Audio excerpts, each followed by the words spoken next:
right. Let's get started. So the first thing I'm going to let everybody know is that this is getting recorded.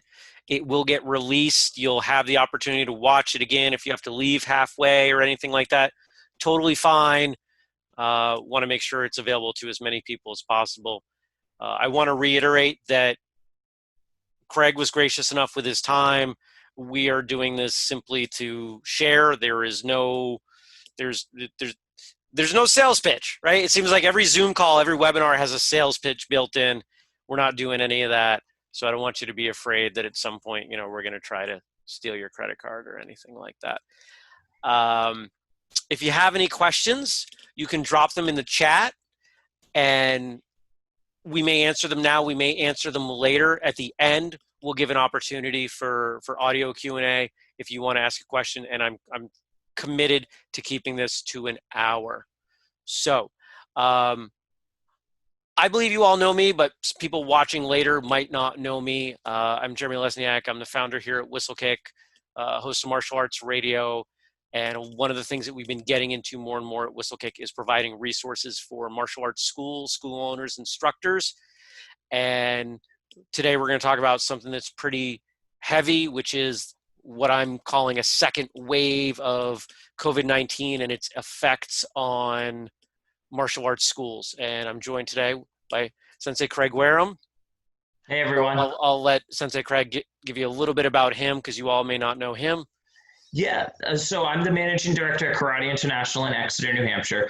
And I have the opportunity to run the school that I trained in as a kid. And I've been working there for a little over half my life. Jeremy and I did the math the other day. I've been teaching there for a little over half my life and just, trying to navigate everything. Jeremy has been a huge resource for me. So when he asked me to help out, I was more than happy to jump in and see what I could do to help everyone. Yeah. There's a reason that I've invited Sensei Craig to be the person presenting with me today. And it's not because he has, 6 PhDs in education and 400 stripes on his belt. It's because, and I'll sum it up with one very simple number. And he gave me these numbers, these updated numbers before we got started. He went into quarantine with 137 students. He came out of quarantine with 131 students. Lost 6, which accounts for 4.5%. I'm sure there are some schools that have fared just as well. Maybe there are even some out there who did a little bit better. The vast majority of schools didn't even come close. Unfortunately, we lost a lot of schools. It bums me out. And so what we're going to talk about today are the strategies that he and I put together at the beginning of this, because we saw this coming. We strategized together and said, here's what we're going to do. And we're going to unpack all that for you, as well as talk about what we've already discussed for round 2 and the things that you might consider as we move forward. One of the things that's a little bit fortunate for being here in the Northeast is that, New Hampshire, Vermont, Maine, we get to watch what's happening in the rest of the country, the rest of the world, and we're behind the curve, which is nice because we can see what's happening and we can account for it. And as we saw closures happening in New York and in California, I started reaching out to people and saying, this is coming, we need to prepare for this. Some of them did, some of them did not. I'll let you infer what happened to those who did not. And I want to talk about the plan. I want to talk about the plan that Sensei Craig and I put together.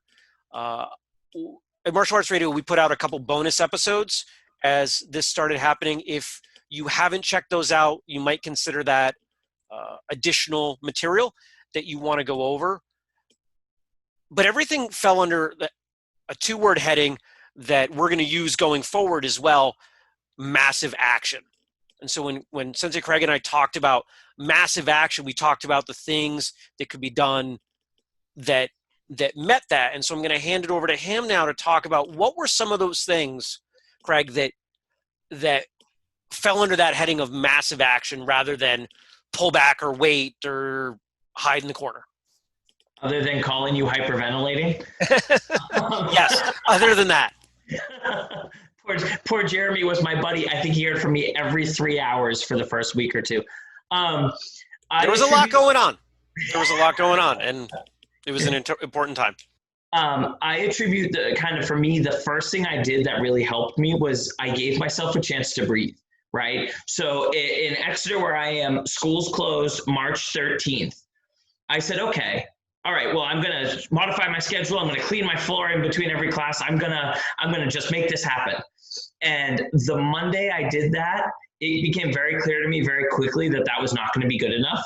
I had, on a day that normally had 30 to 40 students on the mat, I had 7 for the day. The entire day was 7. So I was like, I called Jeremy that night going, nope, this isn't going to work.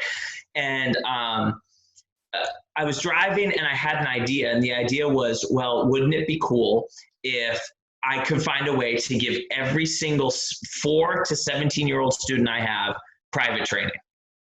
Because how on earth am I going to be able to be on a Zoom chat where everybody's screen is this big and be able to effectively coach them or make them feel seen? And I felt like that was going to be too hard of a struggle to overcome at first while I was trying to learn this.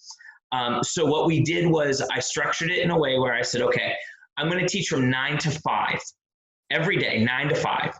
And I'm going to put 20-minute blocks in there. And every 20 minutes, I will teach somebody new. I may not survive the week, but I'm going to try it. And what ended up happening was I talked to Jeremy about how am I going to book these. We used a service called Calendly that was pretty simple to set up. And people book, and it's an app that goes right to my phone. I can see what it is, and it tracks things for me, which is super cool. It's free to use, and it's been effective for us. So let me just jump in for a second, Craig. Sure. When we talk about specific things like that, I'm going to try to drop them in the chat. Like Gabe just asked that question half a second after I posted it in there, man. That's okay. So I'm going to try to supplement that as we're talking to give you those resources. If we talk about things that have links, I'll try to grab those. You know, I've got 2 monitors here, so I'll try to flesh that out. And you know, let's play a little bit of Q&A here, Craig. You mentioned 20 minutes. Why was it 20 minutes that you were doing these lessons? Because when I did the math out, I figured if I could do at least 3 kids an hour and I did at least a 40-hour week, everybody would get probably 1. And then I would find a way to make it happen for a second one if I had to. I was a little bit more about my background. I didn't go to college. Literally out of high school, I was hired full-time to run a karate school. I was not trained in any other thing. I have no fallback plan other than being a karate teacher. So for me, failing was just simply not an option. So I was prepared to work. Jeremy looked at me on a call and said, dude, you're going to have to work as hard as you're going to have to make this work. And so I got myself in a headspace where I said, if I can do 20 minutes, that's 3 an hour, 40 out, and I did the math. I was like, all right, that's pretty close. And if I have to do Saturdays, I'll do Saturdays too. And what I want to highlight is that, excuse me, not only is this idea of trying to reach the majority or even all the students via private lessons, because, Karate International is not the only school that went this direction. I'm aware of plenty of other schools that said, we're gonna hit the private lesson side, that there's only so much we can do with group classes, that when you've got all these little boxes, it's really hard to see what's going on with someone. But a shorter one-on-one can work really well. Not only is that massive action, but it's also creative. It's an innovative way to deliver our product. What is our product? It's martial arts instruction.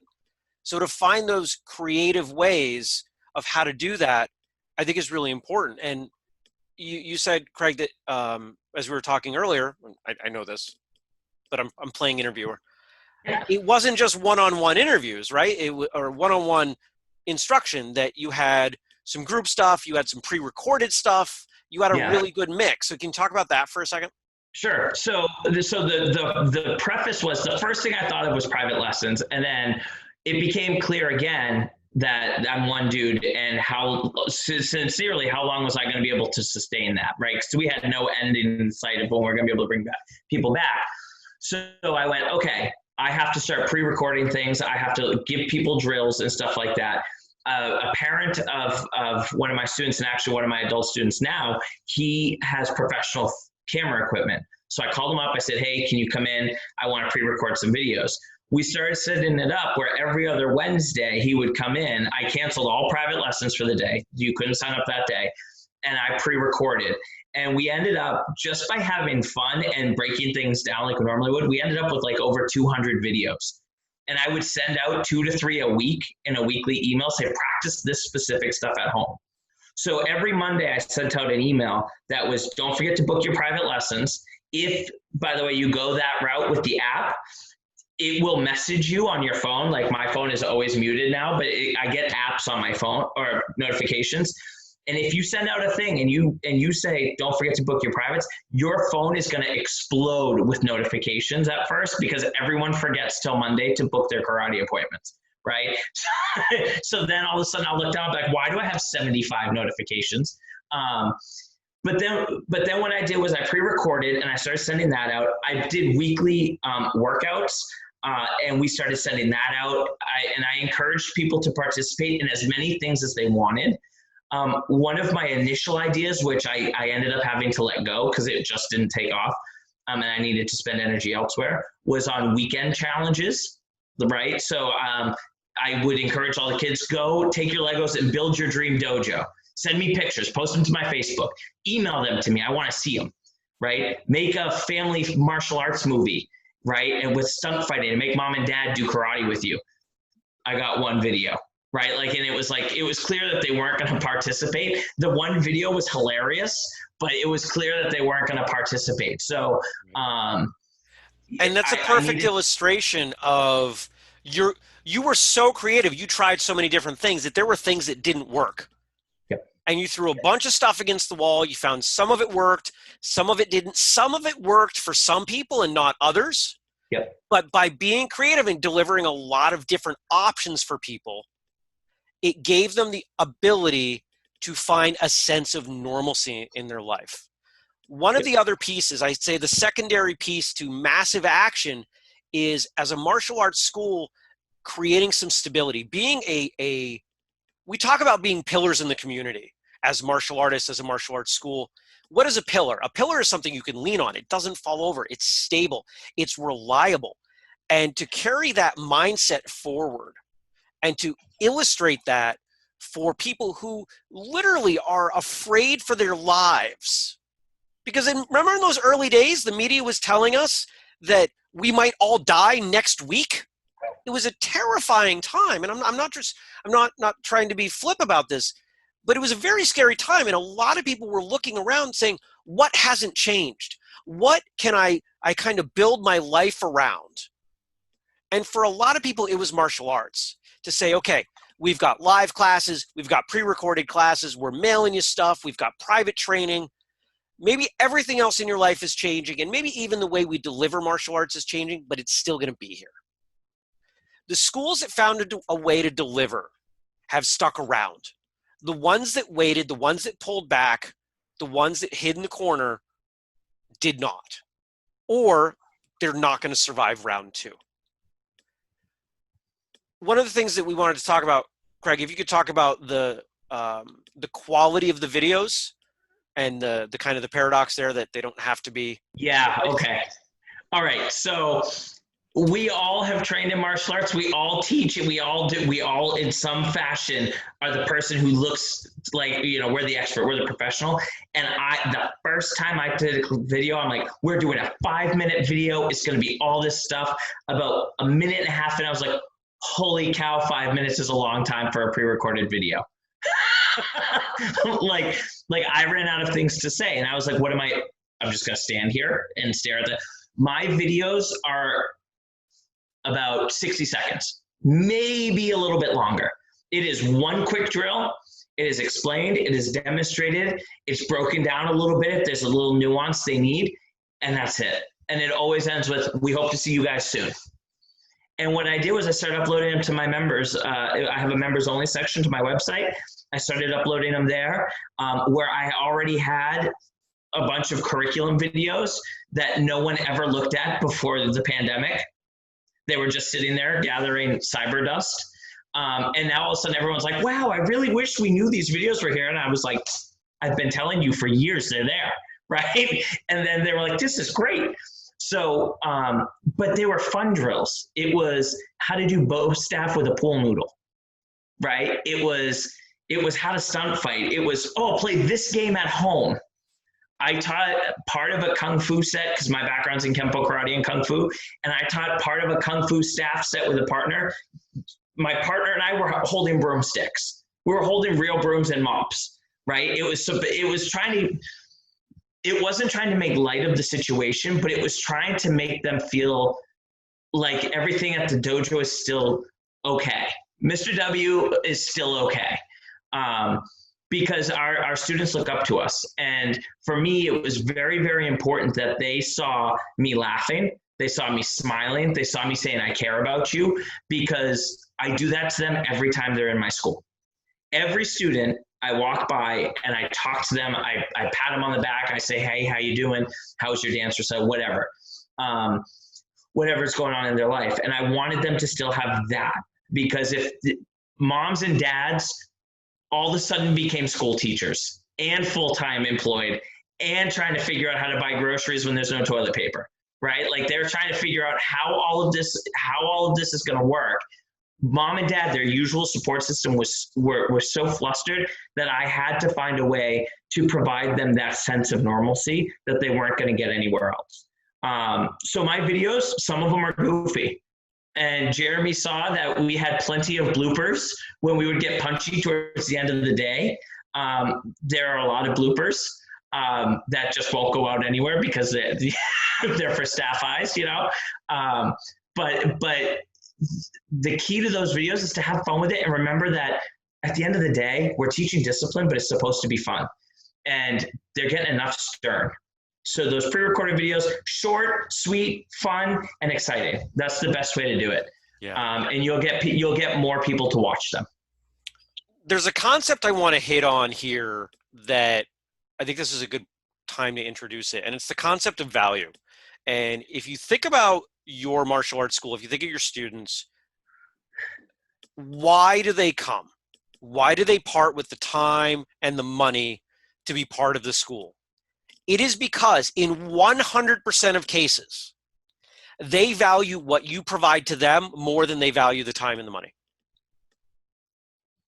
Everything that we do as human beings is based on value exchange. I don't care what it is. If you cannot show me an example that I can't prove to you where the value is.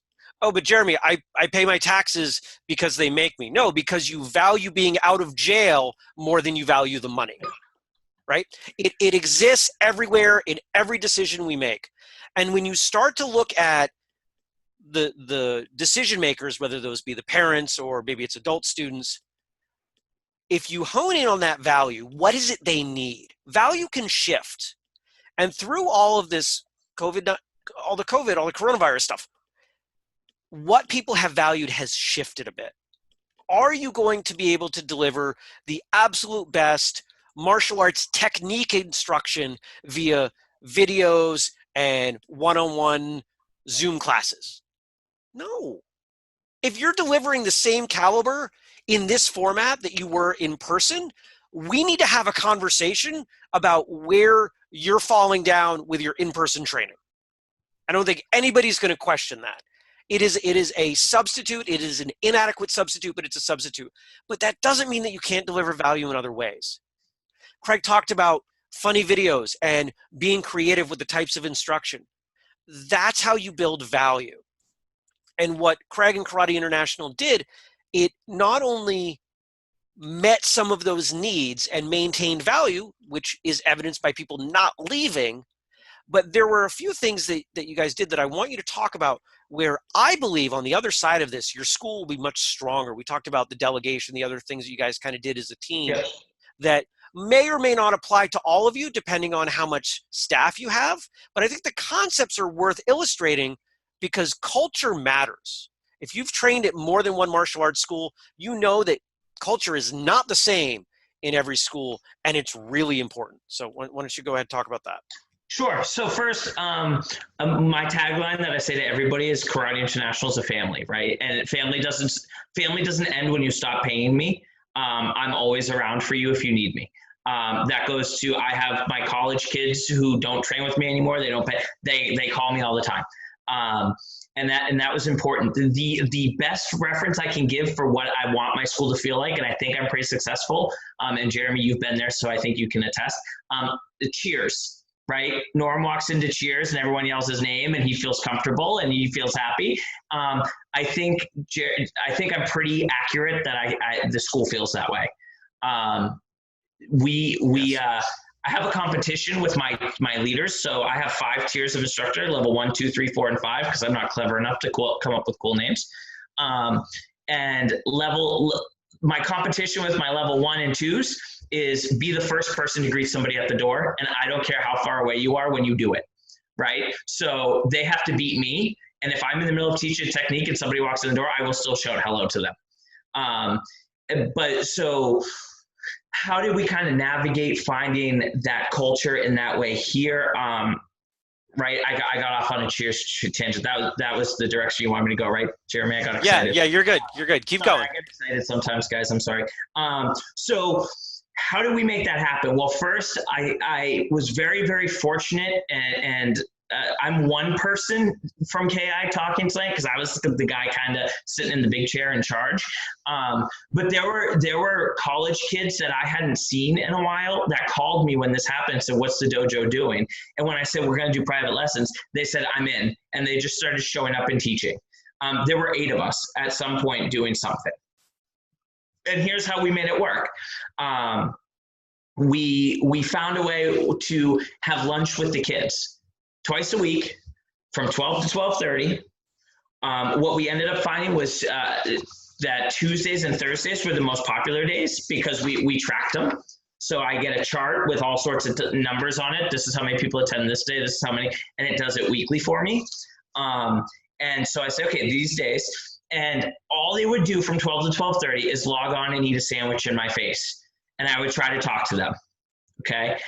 Little siblings were throwing carrots and it was a mess and it was crazy. And I was like, holy cow, I used to be a karate teacher. What's happening to me?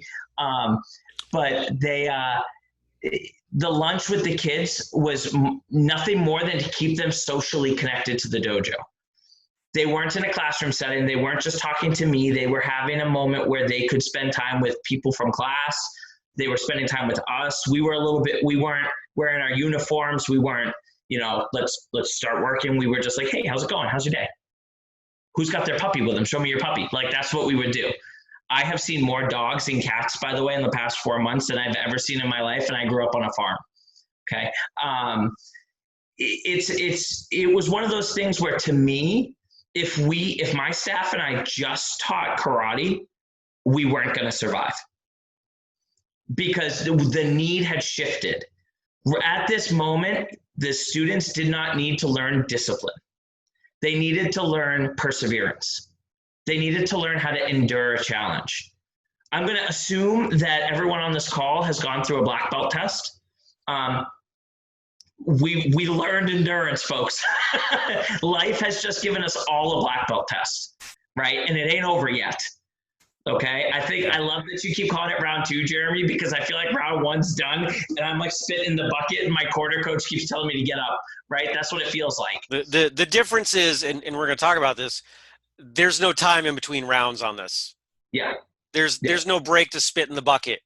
You hear the bell and it's the end of round 1 and it's the beginning of round 2.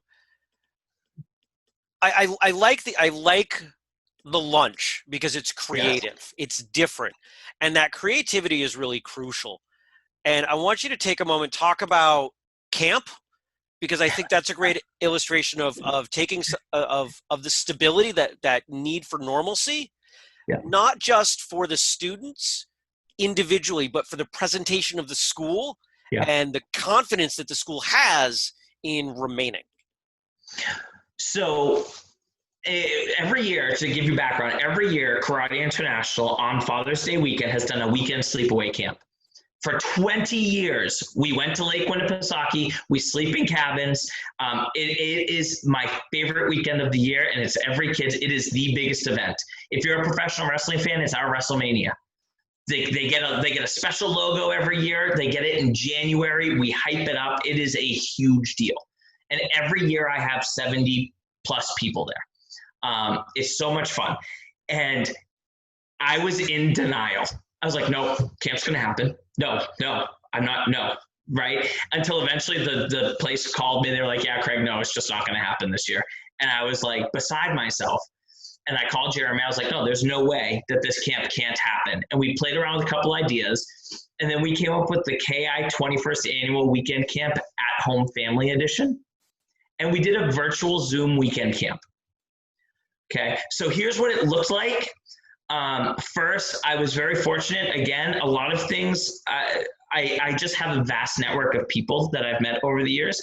I was able to get John Cena's dad, John Cena Sr., to come to my school, give a talk, hold the WWE Championship belts on Zoom. Like, it was a wild time.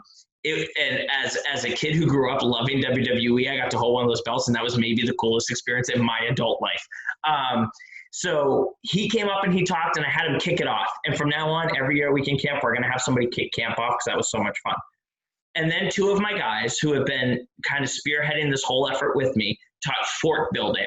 And they got every single kid. We ended up having 22 participants building blanket forts in their living room for 45 minutes. And then they had a contest on who had the best blanket fort. And then we did a virtual campfire. Like Jeremy, at my school, I've got 2 monitors. So I set up one monitor, I put on YouTube, I put on a virtual campfire, and I shared the screen so the kids could all see a campfire. And then we just told stories. One of my counselors every year at camp sings campfire songs. He zoomed in with them and sang campfire songs. And then we let it go for the night. We said, all right, we'll see you in the morning. We taught at 9, 11, 1, 3, 5, and 6:30. And the first one was they were learning hip hop dance or doing kickboxing. They were doing one or the other. And then the next session was a friend of mine whom I met who runs a school in Exeter, California. Again, I'm in Exeter, New Hampshire. So one of the biggest, we had a cross-country class from Exeter to Exeter, which was pretty cool. He taught for a while. And then I taught a weapon, and 2 of my other guys taught a weapon. And then at 3, somebody else taught, and at 5, so, all day. And then we did it 2 more times on Sunday. We had 9 a.m. and an 11 a.m. And we ended at noon. In between that, back to the pre-recorded videos, I pre-recorded a bunch of challenges. A lip sync challenge. I pre-recorded a fight scene challenge, and we taught a stunt fight class. By the way, the lip sync battles were fantastic. I encouraged parent participation in all of this. By the way, that's huge. And the last challenge that we really did that I felt like people took ownership of was the culinary kata challenge. And what that was I watched Iron Chef America right before I did the videos for camp. And I challenged them to go grab a whole bunch of stuff from the kitchen, a pot, spatula, spoon, a piece of green fruit, and an orange vegetable, and record themselves doing one of their katas, holding all of those things without dropping them. And it was so much fun. The kids were like running through the kitchen, like ripping the kitchen, and all the parents are like, what is that? And they laughed because the kid was so excited. So in an event that, in my mind, as I was getting closer, I was like, this is crazy. This is nuts. Like, how did we get to a virtual camp? It went remarkably well. I didn't have any error. Everyone loved it, and it was a great event. One of the things that we do that I would encourage you to do in some fashion is we went above and beyond in a specific way. We offer weapons seminars at weekend camp, and I wasn't going to let that go. We still did it. But 2 of my staff members drove around and personally delivered those weapons to the kid's house while the kid was asleep. So the kid woke up and it was like Christmas morning. It was weekend camp morning. There was a bag that's a KI weekend camp. There was a weapon, and there was an autographed picture of John Cena that his dad brought photocopies of. that the kids could have. And it was a surprise. We didn't really tell them. We let them pick a weapon. We told the parents, don't worry about it. We'll figure it out. And we delivered it as a surprise. And it was that personal touch, I think, that kind of went above and beyond for people and made it something where, like, people are asking me if we're going to do it again. You know, I want to unpack that for a second, because that little bit right there, the delivery, it illustrates everything we're talking about. And then one more concept I'm going to throw at you. It's okay. massive action. Because on a normal year, are you going to drive around to everyone's home and deliver things? No. Absolutely But not. this is a time to go above and beyond. 2, it's creative. The fact that you found a way to give kids the feeling of Christmas morning related to the martial arts school, related to this camp, that's huge. And then here's the new concept. I believe this firmly. If anybody ever sits down and talks to me about business, we'll probably get to some point where I'll tell you the negative can be turned into the positive if you're willing to look at it creatively enough. So what was the negative? The negative was they couldn't come out. What's the positive there? We can go to them. It wasn't just, okay, hey, here you go. Here's your weapon. Sorry, we don't get to see you in person. You know, I'll see you on Zoom. No, it was, let's make this even better. It's a surprise. They're waking up to it. It's a picture of John Cena, right? It's all this stuff put together. So the kid's going to look at that, or in this case, the kids are going to look at that and not feel like they're missing out. They're going to feel like it's actually better, because in that moment, that part of it is. Mm-hmm. The biggest thing that I wanted was, how am I going to make this different, right? How do I make it exciting? Because no one's excited to be on a computer for an entire weekend, right? No one's excited to sit there and Zoom all weekend long. And it's important to know too, like, I went through a bunch of drafts, right? Like, my first draft of what the camp looked like was 24 classes. Like, it was structured like it would be for regular camp. 24 classes, you can pick this and this, you can do this and this, you can do that. And I was like, I looked at it and I was like, I'm out of my mind. Like, I can't possibly deliver that. What I could do was simplify it and over deliver, which is what I chose to do, and it paid off. It paid off in a way where, like I said, there were kids who were kind of flaky and on the fence, like they're done, they're just, they want to have summer, and now those kids sign up for more Zooms than anyone else. Like, they want to participate. It kind of re-sparked them. And ultimately, the two driving forces that I have is, if at any point while I'm thinking about my school, do I say, wouldn't it be cool if I instantly try to implement whatever is following that? Wouldn't it be cool if I did private lessons for everyone? Yeah, okay, so why don't I just do it? Like, why am I limiting myself saying I can't? Wouldn't it be cool if we did a virtual weekend kit? Well, let's just do it. Let's just figure it out. So we're at a point where we prepare now. We're preparing for a second wave. We always prepare for the worst, right? We always prepare to be punched in the face and hope for the best that we don't. So I'm preparing for it. I'm preparing the rest of my 2020 events virtually. I will find a way, because it's not like there's a light right at the end of the tunnel, right? We're not going to be told in September, okay, all is free and clear, let's go, right? Like, there's no way. So we have to be ready for whatever that is. As far as thinking outside the box, a lot of you have guest instructors? I love guest instructors, right? I love having them at my school. I love having energy. I love it. Like, shout out to Free Training Day with Jeremy, right? Like, I love that event because it's so many different teachers, and it's different energies, and it's different knowledge and skill.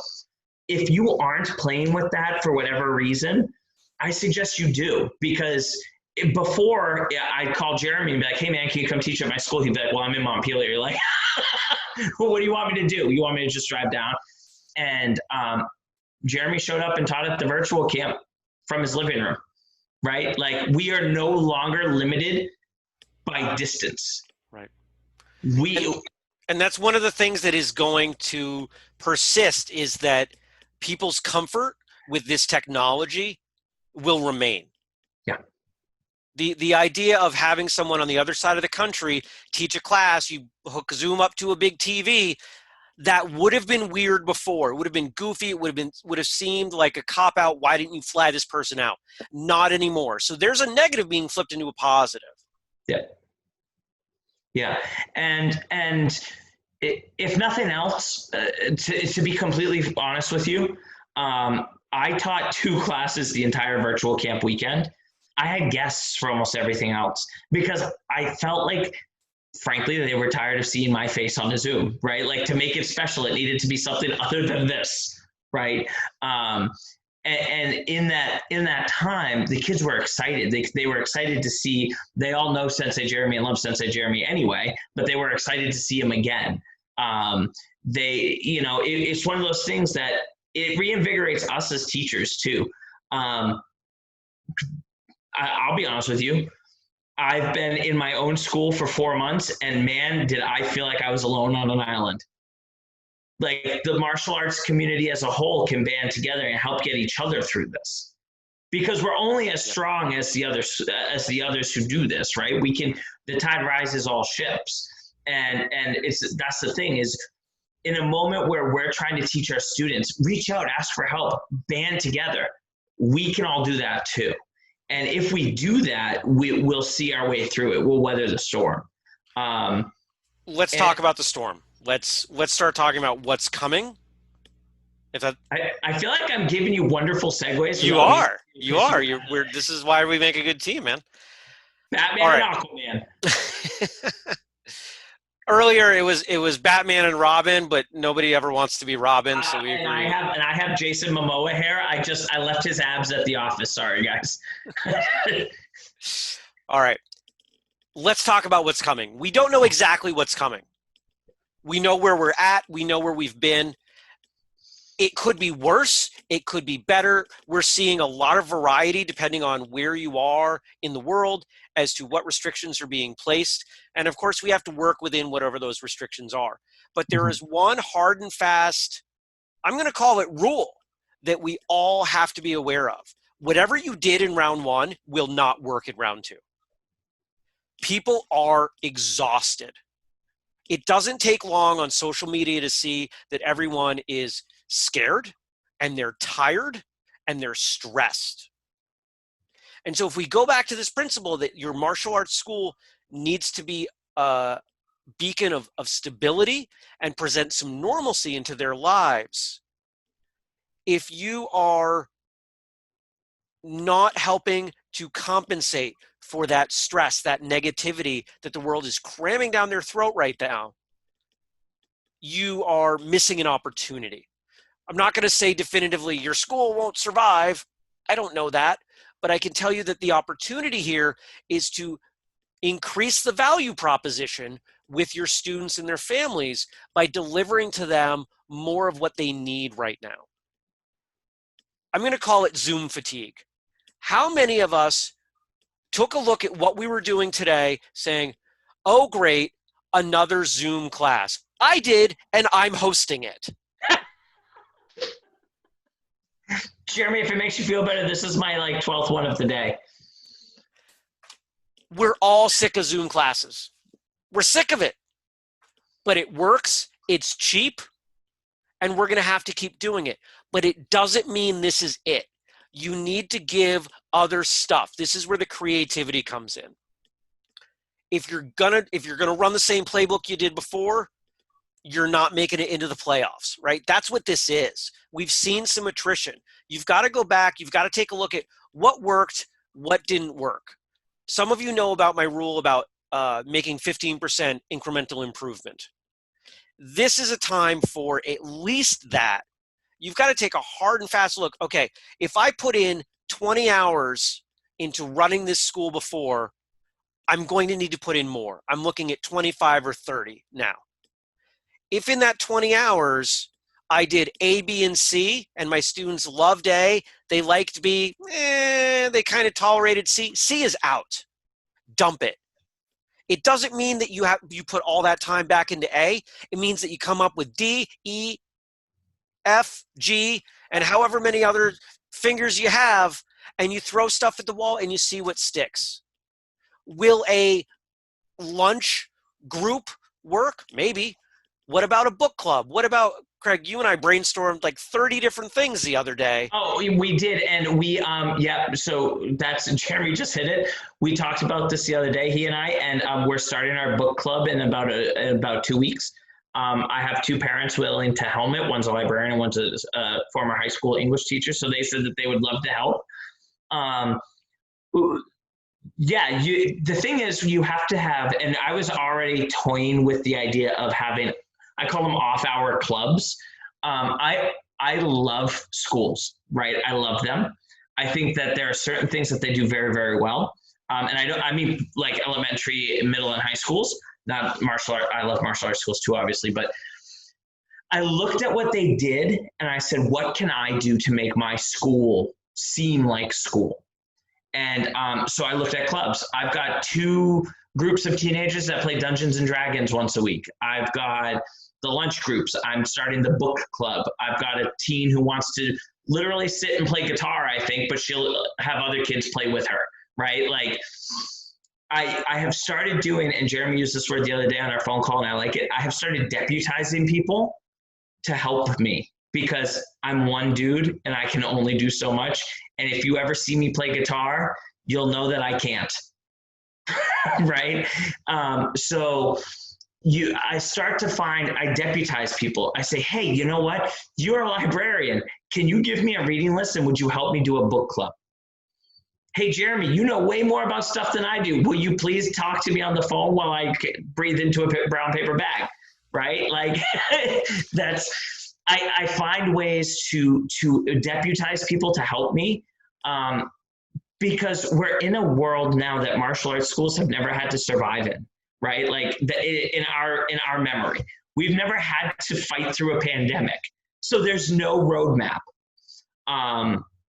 So as far as round 2 goes and preparing for it, my advice would be a couple of things. Find one voice, maybe two, that you trust wholeheartedly and silence the rest of the business pages you're on telling you all the things that won't work for your school. Because if I approached any of you and you kind of knew me and I said, I'm doing all private lessons and that's it, you probably would have said, I don't think that's going to work because I didn't think it was going to work and it worked, right? Like I had to silence voices because there were so many telling me what I should do that I couldn't make a decision. So I picked Jeremy and I picked the owner of Karate International because I don't own it. The owner is John English. I picked John and they were my two sounding boards. And that was it. And after that, I just made decisions. I would ask my teams help once in a while on their opinions, but for the most part, it was what I say is what we're going to do. And the other thing is just try to have fun.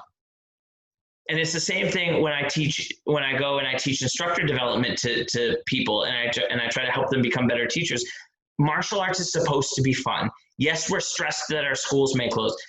I'm doing okay.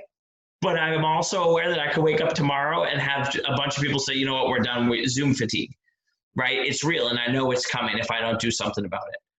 So I'm stressed about making sure the school's going to stay open and can I keep my team and we've got, can I keep my livelihood? I want to make sure that I'm meeting the expectations, obviously, of the owner. I want to make sure that I'm meeting the expectations of my students. And eventually it just doesn't become fun. And it's easy to be fatigued. And then if you're on Zoom all day, you're like, holy cow, this is not what I signed up for. Right. And it can become very easy to lose that passion that we all clearly have because we're on a call at 9:15 at night trying to figure out how to get through this. Yep. Right. One of the things moving forward, I'm going to encourage everyone to do, I mean, on top of everything else that Craig just talked about, is broaden the definition of what a martial arts instructor is. Mm-hmm. If a martial arts instructor is someone who kicks or he teaches kicks and punches and forearms and fighting, there are only so many ways you can combine those ingredients without being there in person. But if, like me, you define a martial arts instructor as someone who is fostering the personal growth of the students that attend their classes, that becomes a much broader set of ingredients to work with. What is personal development, personal growth? Think about all the things that are in there. How do you work with that? Would it make sense for there to be a a mom's group or a men's group under the umbrella of your school. Maybe you have a licensed therapist who's willing to donate their time, or maybe you just have somebody who's been in a number of groups like that before and wants to run them. The future of martial arts instruction is broadening that definition. If any of you caught the episode that we released on Martial Arts Radio a couple of weeks ago about the coming opportunity in teaching homeschool students, a lot of the information there dovetails into what we're talking about today, because everybody's kind of a homeschool student right now, right?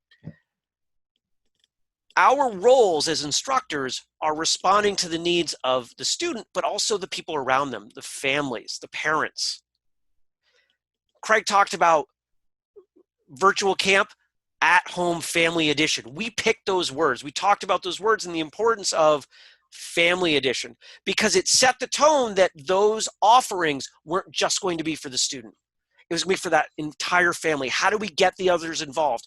Yeah, maybe because we're hoping that they'll enroll down the line, but also because let's put ourselves in the place of the parent who is trying to get their work done, trying to get their housework done, trying to deal with kids. A lot of families don't have all the kids enrolled in martial arts, but maybe we can get the parent 30 minutes of time because the kid who's not normally training is now in class doing something that's easily approachable, or has been sent off on a scavenger hunt or something.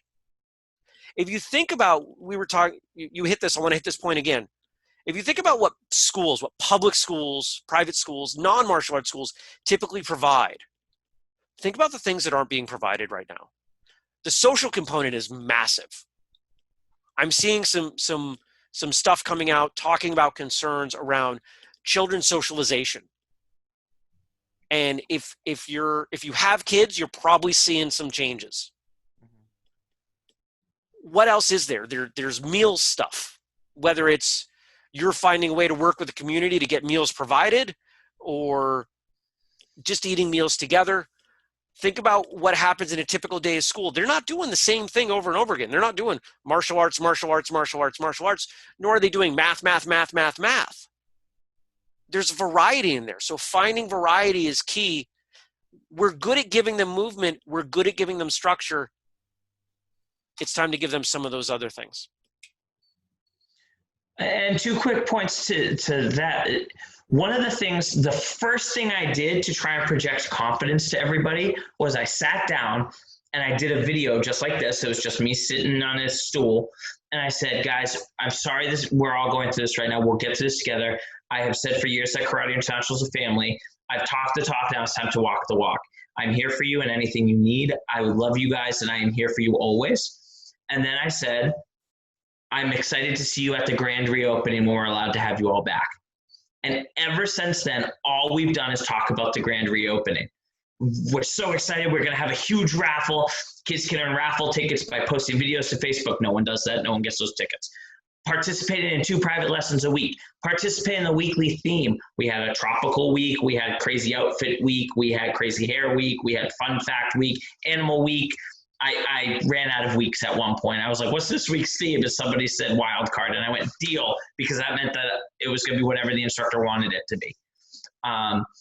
And we started to make weekly themes. And it was fun. The kids had fun. We did Hero Week, dress up as your hero, right? Some kids dress up as mom or dad. And some kids dressed up as a doctor or a nurse right now because of everything going on. One kid dressed up as me, and I think it's just because he was trying to get a stripe. But it's something where if we can find ways to make it fun, because we participated on pajama week, you better believe I was teaching in pajamas with my belt on, right? Like I was for sure participating. Crazy hair, this thing goes down to my back. So it was like all over the place. It was wild, right? But when the kids see you having fun too, it makes them smile. And if you make them smile, they're going to want to come back. And that's making a kid smile right now is the most valuable thing we can do as leaders in the community. The other thing I did, something you can do, I have a great relationship with the PE teachers in my school district. The minute school closed, I called them or texted them, because some of them are I'm friends with, and I said, hey, how can I help you? They're teaching just like we are. PE teachers have to teach on Zoom or, different elementary school apps. They're pre-recording videos too. I jumped ahead and just pre-recorded some videos. Hey, this is Mr. Wharem from Karate International. I wanted to let you guys know that right now things are crazy. I'm thinking of you. If I can help at all, let me know. I'm thinking of all the students at X school. Here's a couple drills you can try at home if you too want to get your white belt someday. You know what? The parents sent them out, or the teacher sent them to the parents and the kids, and they said all the kids were so excited to see something different. And they were excited to see me because they look forward to seeing me every year, and some schools didn't get to see me. But it's about being that leader in the community that we always want to be. But sometimes we go, I'm just a martial arts teacher. Like, oh yeah, I have this, I'm just a karate teacher, I'm just a kickboxing teacher, I'm just a kung fu teacher. Well, you're more than that, right? You're a leader. Like, how many of us do this because we looked up to our teachers? You're that person to them. So they're watching and going, oh, how is Mr. W going to do this? And I wake up every day going, how is Mr. W going to do that? But we find a way. And if you can do that, I think that helps get through round two and moving forward. Yeah. Let's move on to questions. Sure. And so I've got a question. Eric dropped a question in the chat, and I'm going to read that, and I'm going to respond to that, and Craig and I will respond to that. But if anybody else has questions, the best place to put them is in the chat, because then I can read them instead of us playing the audio game and who's going to unmute and everything. So Eric wrote in, COVID-19 has definitely impacted the memberships of lots of schools. I believe it has also shown some students that the instructors may not have been ready or able to deal with the challenges. What advice would you give to students and instructors that may want to leave their school and train elsewhere? This is a tough time for that, right? Yeah. I don't know. I mean, we've been, everything we've talked about this evening and everything I've seen discussed online has been around student retention. None of it's been around recruiting. I cannot imagine trying to bring in new students right now, but the longer this goes on, the more important that's going to be, because there will be attrition off, and we'll have to figure out a strategy for bringing in new students. I'm going to be honest, that part of this question is beyond the scope of what we're talking about today. Because the strategies that you're going to use to bring in new students at this time are very, very different than the strategies you're going to use to keep students. Usually the gap between them is not this big. When I work with my clients, whether they're martial arts schools or not, generally we're focused on retaining students, and that tends to spider out and it'll bring in new students or new clients.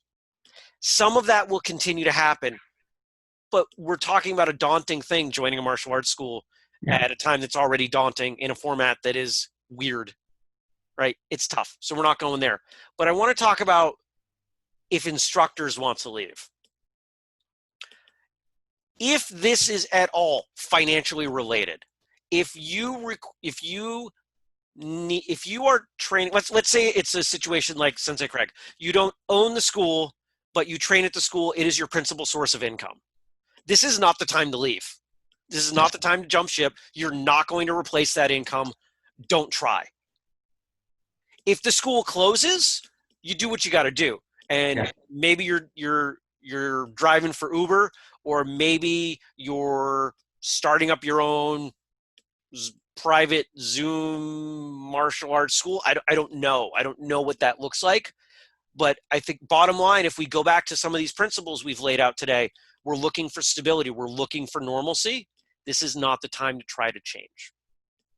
Do you have anything to disagree with or add on there? No, I think that was right. I mean, I'm the type of person who, when I get a question, I like to ask more just so I can understand better. But Eric, I'm going to give a general answer. And then if I don't hit the nail on the head, feel free to reach out to me one-on-one and I'll try and answer better. So if you're in a situation where you're like me, right? I was very, very fortunate. Like John English, the owner of the school, said, you know what, Craig, you've been here and you've been working for me for 15 years. Just do it. I trust you. And he handed me the reins of the school, and he has not set foot in since, because I told him to just kind of get out of my way, right? There couldn't be too many cooks in the kitchen. By the way, I have the coolest job in the world because I can tell my boss to get out of my way, which is pretty cool. But what I would say is that right now we're living in unprecedented times, and no one has the roadmap for success on this. As much as I'm sitting here and I'm giving you as input, tomorrow I may make a decision that changes all these things, right? Like I'm not going to sit here and sit comfortably saying that my way is the best way. I would say take it one step at a time and try to empathize with everyone, right? We're all going through this for the first time together. That goes for being an instructor, working for somebody who's trying to figure it out. That goes for being a student. One of my teachers, I've trained with once. Okay, sorry, Eric, I just saw your follow-up. I haven't seen my Kung Fu teacher for months, really. I saw him once, and I just kind of said, you know what, it is what it is right now. It is this. I think, Eric, there's other ways we can incentivize employees too. Obviously, we want to pay them. If they're paid employees, we got to find a way to pay them. If we have to lay them off, we have to lay them off. And we try to find a way to coordinate that in some way and reconcile and say, listen, right now, this is where we're at. I'm going to have to furlough you, but we can. And I think that's a longer conversation that either Jeremy or I or the three of us can have. But there are certainly ways we can find to keep an employee or an instructor invested. And one of the biggest ways is just to sit them down and say, look, this is new to all of us. We're working it out. We're fighting through this. I'm doing the best I can. I need you to communicate with me. And just listen with an open heart, listen to hear what they say, and then go from there. That's pretty much what I've done. Most of my team right now are volunteers that came back from college and had nothing, as they say, nothing better to do than to help me teach kids karate. And I'm always like, oh, wow, thanks. Glad I have such a priority, guys. But they jump in and they help. And I know at any moment if one of them could say I'm done, and we just have to find a way. But I think for sure, Eric, there's a larger conversation we can have that would help with that. Right, Jeremy, is that? Yeah. I think that's a good place to end that. I mean, yeah. Eric's follow-up you alluded to, but anybody listening later wouldn't know. And just the last bit, I think the owner was not prepared. None of us were prepared. No. We weren't prepared, but as martial artists, we have to adapt. We have to find ways through. I mean, that's the common thread in just about every black belt test I've ever seen, is that it's finding a way through, finding a way to prove that your limits are not as clearly defined as you think they are. And Sure. That's what we're going to have to do moving forward. This round 2 could turn into round 12. We don't know what this looks like. And if you want to continue to teach martial arts, if you want your contribution to the world to include that, it's going to require throwing stuff against the wall, rapid iteration, finding out what works, what doesn't work, doing more of what works, finding the balance, and being willing to stumble and be humble about it. Let the students know, hey, we're figuring this stuff out. The playbook's gone. If you're an all football fan, we're calling audibles on every single play from here on. Okay. That was the first major point I made. When the schools closed on March 13th, I shut the school down for a week. And I told parents, and I was very honest, I said, guys, there's no playbook for this. No one's ever had to deal with this before. I need a week to figure out what I'm going to do and to breathe. And I was very honest in that way. I said, I need to set things up for you so it's a success.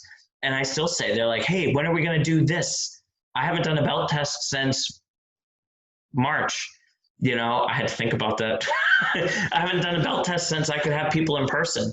And I had some kids who were graduating, going off to college soon, who haven't earned their black belts yet. They're supposed to test this summer.